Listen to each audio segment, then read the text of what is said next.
Magandang araw po mga kapuntos, at sa araw na ito po meron po akong tampok na video para sa inyo at sana ay magustuhan ninyo. Kaya sa mga bago pa po sa aming channel, please po don't forget to hit the subscribe button at ang notification bell para maging notified kayo sa bawat video na ilalabas ko sa channel na ito. At bilang kahilingan po ng punto por punto team at naway maintindihan po ninyo, sana po wag nyo pong i-skip yung mga ads sa aming mga video. Sa maliit na bagay na po na yan, malaking tulong po yan sa ating programa at sa ating ministry. Sana po maunawaan po ninyo. Maraming salamat po, kaya wag na po natin patagalin. Simulan na po natin.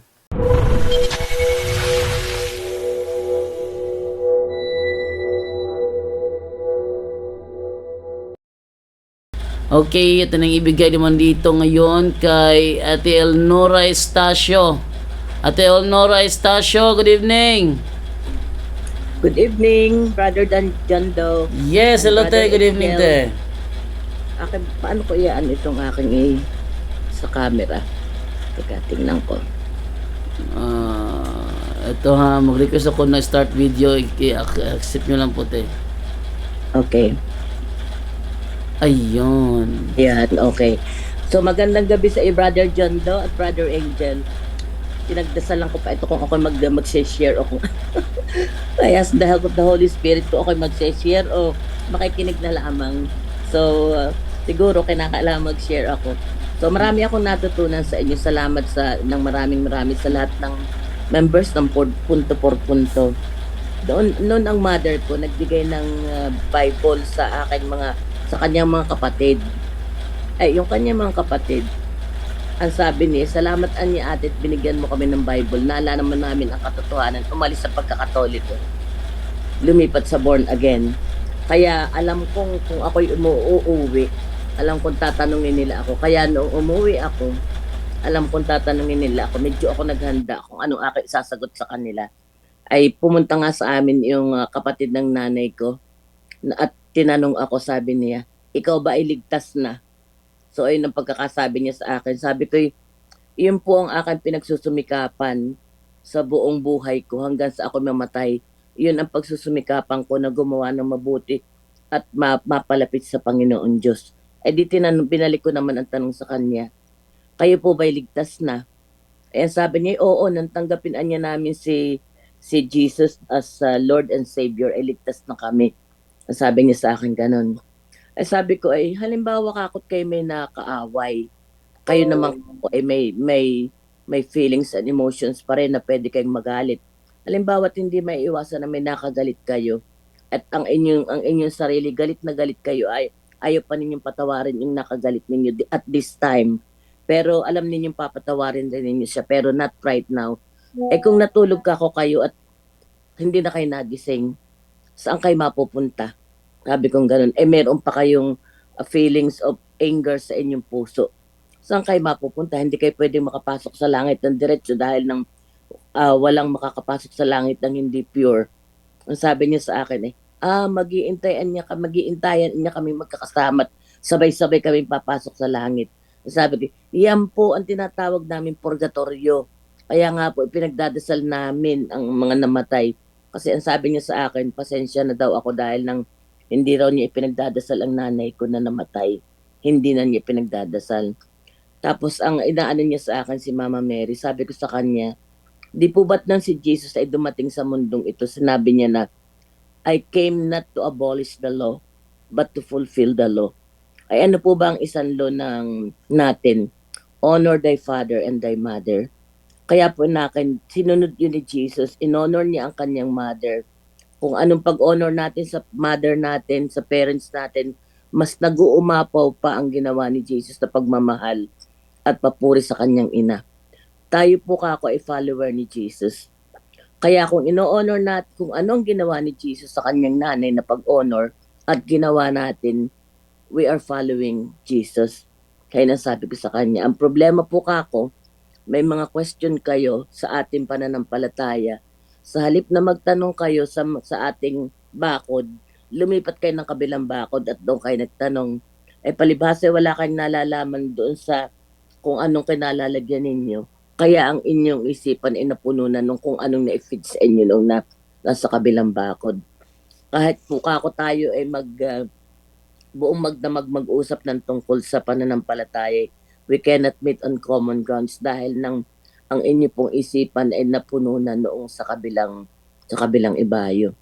Ay nagkapasalamat ako yung mga sa pamamagitan ng punto por punto. Marami akong naalaman na mga hindi ko nalalaman noon tungkol sa ating pananampalataya at napalalim pa kung ano ang mga sa aking isipan yung mga tungkol sa ating pananampalataya. Ay may gusto lamang akong i-share ngayong Pentecost at ngayong month ni Mama Mary. Kasi malaki rin ang aking pasasalamat kay Mama Mary sa lahat sa buong buhay ko dahil nang ako naging deboto ni Our Lady of Perpetual Help. Malaki ang role niya sa aking buhay.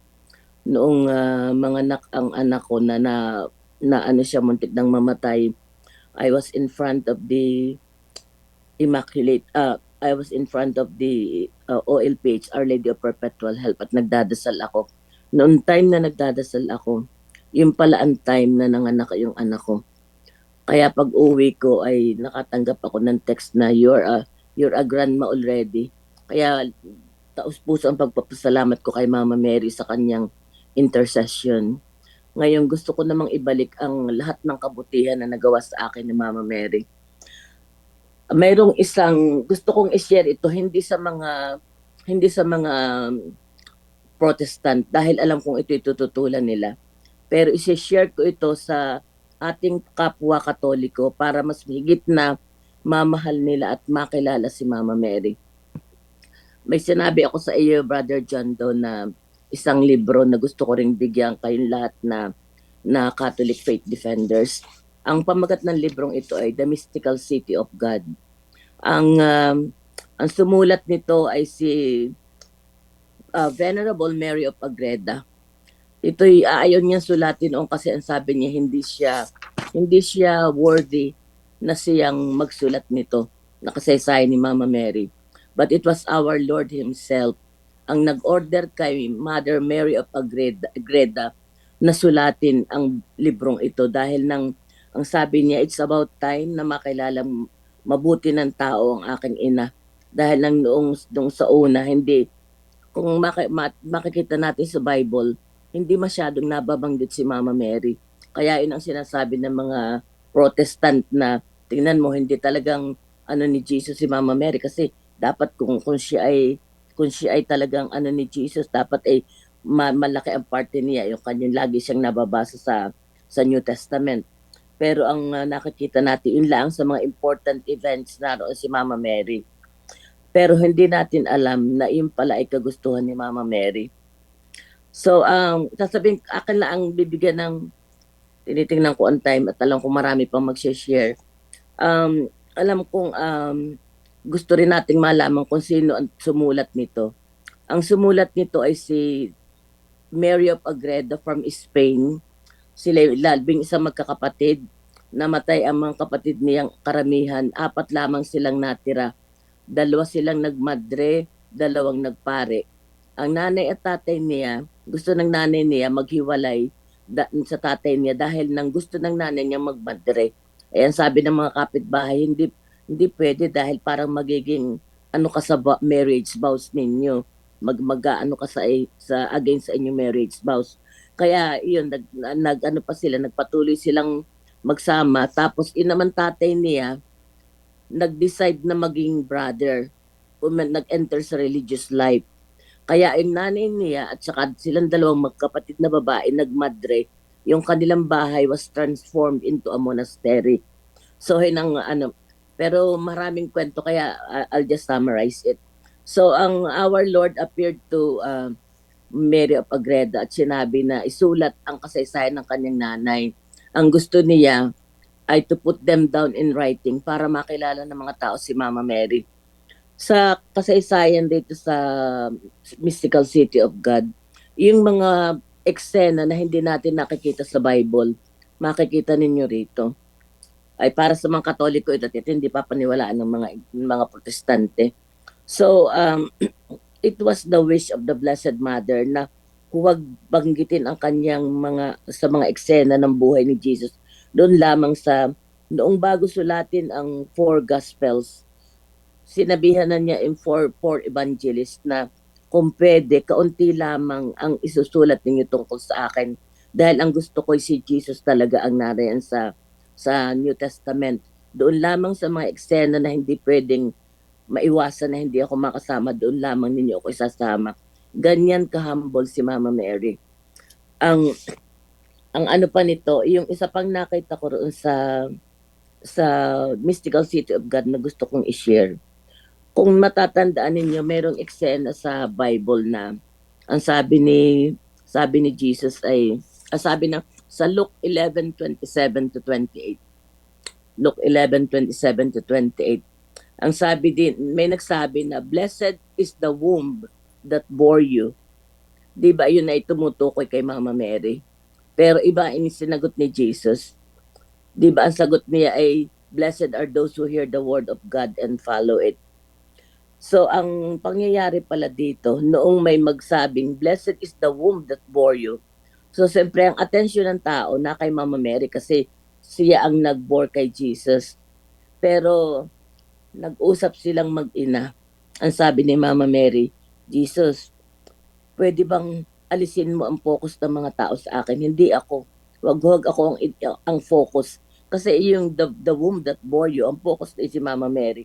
Kaya sabi niya kay Jesus, pwede bang huwag ako i-focus, ayaw ko na ako nakapokus, ikaw ang kaya ang isinagot na nga ni Jesus ay, blessed are those, hindi yung kay Mama Mary.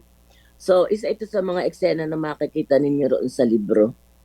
Meron pa rin dito na gusto kong banggitin din, yung maalaman natin ang kwento ng kay Saint Anne, kay Saint Joachim, paano na i-announce yung na maganganak si Saint Anne, at may mga maganda pa rin mga eksena na nangyari noong all this time. Akala ko noong yun sa second mystery, sa joyful mystery in visitation, all this time ang akala ko pagdating ni Mama Mary ni Saint Joseph, nagsalita na agad si Saint Elizabeth ng blessed are you among women and blessed is the fruit of your womb, Jesus. So kung maalaala natin, hindi pa alam ni Saint Joseph at this time na nagdadalang tao si Mama Mary. Kaya hindi pala doon ang alam ko, pagdating ibabatiin na agad. Nung sila nasa loob na ng bahay, nagpunta sila sa isang room, doon ang nagsalita si Saint Elizabeth kay Mama Mary na blessed are you among women. Maraming mga behind the scenes na hindi natin alam na makikita ninyo sa librong ito. Ang isa pang eksena na mahaba ng aking usap. Ang isa pang eksena na nakakatuwa, yung nung maalaman ni Saint Joseph na si Mama Mary magiging ina ng ating Savior, ay di alam na niya na Mother of the Savior si Mama Mary. Alam niya na ang nasa tiyan niya ay ang ating Savior. Ang ginagawa ni Saint Joseph, palagi siyang dumuluhod sa harapan ni Mary bilang pagpupuri kay Jesus. Ay si Mama Mary naman, sabi ni Mama Mary, huwag mo na akong luhurat, baka may makakitang tao. Hindi naman nila alam kung anong nangyayari. Ay baka akala kung ano na nangyayari sa iyo, kung bakit ako niluluhuran mo. Ay nakinig naman si Saint Joseph. Pero pag nakatalikod si Mama Mary, lumuluhod pa rin siya pag hindi nakakita ni Mama Mary. Mga nakakatuwang mga pangyayari sa buhay nila. Tapos ay yung di ko mo alam niya na si Saint Joseph si Mary ang magiging mother ng Savior. Kaya sabi niya hindi na niya pwedeng maghugas ng plato ng ganoon dahil nga na siya mother of the Savior. Ay lagi naman si Mama Mary nasa kanyang room. Hiwalay ang room nila ni Saint Joseph. So sa room ni Mama Mary, lagi siyang nagdadasal. Kaya pag nakita ni Saint Joseph na nagdadasal si Mama Mary, inuhugasan na niya lahat ng plato, naglalampaso, naglalaba lahat ng houseworks ginagawa na niya. Kaya si Mama Mary naman, nagsumbong sa mga angels. Sabi niya, pwede bang sabihin ninyo sa God na sabihan si Saint Joseph na huwag naman niyang gawin ng aking ang dapat kong gawin kasi gusto ko rin namang makapaglingkod sa kanya bilang asawa niya. Kaya yun naman ang ginawa ng mga angel. Kaya naman sinabihan na naman si Saint Joseph ng God na huwag mo nang gawin yung mga trabaho ang dapat gawin. Nakakatuwa minsan yung mga eksena sa ano na pagka binasa ninyo, mapapamahal kayong lalo kay Jesus, kay Mama Mary. Yung relationship nila as mother and son at saka kay Saint Joseph. At saka yung kay Saint Joseph na noon siya mamatay, gusto niyang bumangon dahil lang alam niyang mamamatay na siya. Gusto niyang lumuhod sa harapan ni Jesus. Pero ang ginawa ni Jesus, kinalong na niya si Saint Joseph sa halip na pabangunin pa. Kinalong niya sa kanyang mga bisig si Saint Joseph at kalong niya ito ng itil malagutan ng hininga. Maraming mga eksena na yung parang sa Bible ay may blanks tapos na-fill in the blanks yung nasa Bible. Ito ang noong bago umakyat sa langit itong bago umakyat sa langit si Jesus, nakasama niya ang lahat ng mga 120 yung ang kanyang sumama sa kanya noon siya ay ascend nung yung ang naging witnesses noong siya ay umakyat sa langit. Pero ang sinabi niya, nagbilin siya, sabi niya, and I quote, "My sweetest children, I am about to ascend to my Father, from whose bosom I descended in order to rescue and save men. I live with you in my stead, my own mother, as your protectress, consoler, and advocate, and your mother, and as your mother, whom you are to hear and obey in all things. Just as I have told you, that he who sees me sees my Father, and he who knows me knows him. So I now tell you that he who knows my mother knows me, he who hears her hears me, and he who honors her honors me. All of you shall have her as your mother, as your superior and head, and so shall also your successors." So, yun ang huling katagubilin ni Jesus. Kaya talagang yung kanyang mother ay binili niyan sa mga apostles din. So, so lastly, baka makakita kayo na nagkaroon ng controversy over the city of God. Kasi ito'y nalagay sa forbidden books dahil nang nagkaroon ng faulty translation in French na ikinatuwa naman noong mga anti-Immaculate Conception. So nalagay ito sa list of forbidden books. Pero nagreklamo yung king ng Spain at saka ang mga royalties at sinabi sa Pope na kung pwedeng ipa-review yung librong iyon. So ginawa naman yun ng Pope, nasaan na ba yung Pope na yun? At nilib ng ma-review ang book na i-announce na there is no error. Yung original ang ni-review. There is no error, it's authentic, and it should be read by all clergy and laity. Itong book na ito. So wala pang libro sa buong mundo na mas, aside from the Bible, na pinakamaraming imprimatur at nihil obstat ng mga popes and bishops other than this book. Kaya na I would recommend na basahin natin itong librong ito at lalo tayong mapapamahal kay Jesus at kay Mama Mary. Maraming basahin ninyo in life ni Mary of Agreda at marami kayong mapapatunayan na ito palang si Mary Agreda. All this time na isa-celebrate ng Amerika ang tuwing Thanksgiving, yung pagdating ng mga pilgrims sa Amerika na nagdala ng religion nila na Protestant, ay all this time pala mayroon ng religion, mayroon ng Catholic existing in America na hindi alam ng marami. Kasi ito kung nagpadala ng mga Franciscans sa Texas para hindi exactly sa Texas pero malapit dito for as missionaries, ay may mga Humano Indians na pumupunta roon sa mga pare at humihiling na magpadala sa kanila ng pare dahil sila magpapabinyag. Dahil alam na nila ang tungkol sa Catholicism, alam na nila, kilala na si Jesus at si Mama Mary, ay nagtataka itong mga missionaries. Bakit malalaman nitong mga Indians ang tungkol sa Catholic faith? Yun pala si Mary of Agreda, itong writer ng book. Nag-bilocate siya for more than 500 times to the humanos para ituro ang tungkol sa ating faith.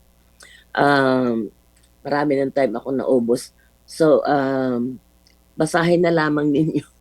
Basahin na lamang ninyo yung... So, the book is 4 volumes. It's almost 3,000 pages. Pero mayroong abridged version which is 700 pages, which is okay to read.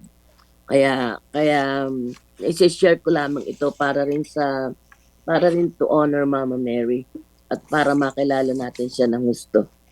Thank you so much at God bless us all at lahat ng mga members ng Punto por Punto. Thank you, Brother Jando. Okay po, te. Meron po tanong dito, te. From, sino yan? Sita Aldave. Wow, thank you for sharing, sis. Hindi ko alam yan. Kung hindi mo na i-share, please paki-mention ang book kung ano name para mabili ko soon. God bless. Ano daw yung title ng book daw, te? The Mystical City of God. The Mystical City of God. Sino author? Venerable Mary of Agreda. Venerable Mary of Agreda. A few moments later. Okay, at yan po si Ate Elnora. Katunayan, thank you Ate Elnora. Binadalhan niya ako ng The Mystical City of God. Ito ay aklat na 4 na volume ito. No, ito ay 4 na volume, The Mystical City of God. 4 siya na volume. Ano yung volume 1? The volume 1 is The Conception, Venerable Mary of Agreda. Baka ito yung author, Venerable Mary of Agreda, pero yung volume 1 niya is titles The Conception.